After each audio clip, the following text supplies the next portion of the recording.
I'd be interested to hear Kathryn's input on trauma due to the Ukraine war. So could we start there?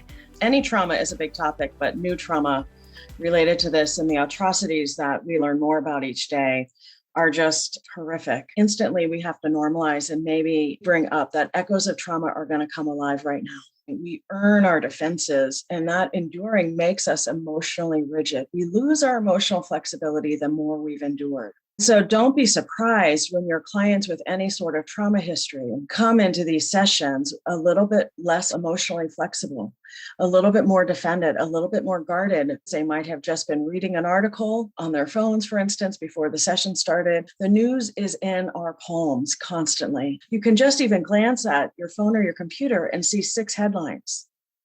And that can be a trigger. And so it's really hard to prevent ourselves from getting triggered unexpectedly these days, with the headlines being what they are. So we want to normalize that triggers are everywhere.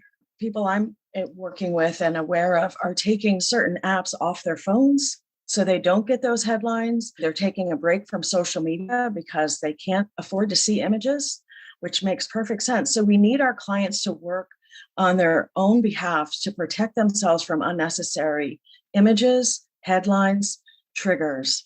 And we normalize that this is an intense time. The first 4 weeks were agonizing. I mean, it is still horrific and agonizing. It's interesting to watch myself adapt. A lot of us were losing sleep.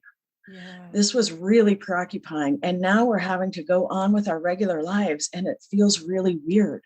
We want this conversation to come up in a therapy because I think a lot of trauma survivors won't know if it's okay to talk about.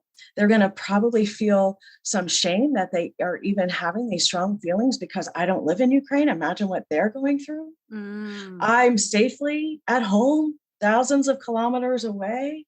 Why am I feeling all of this? If you can say you have a right to feel distraught, let's make space for this. Of course you would feel distressed. This is agonizing.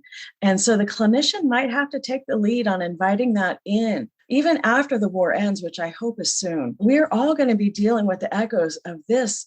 Most of us haven't lived through a war based on our ages. Afghanistan and Iraq, from a very American-centric perspective, I know it impacted the world, though. Then the recent withdrawal of American troops in Afghanistan and the Taliban coming back into control.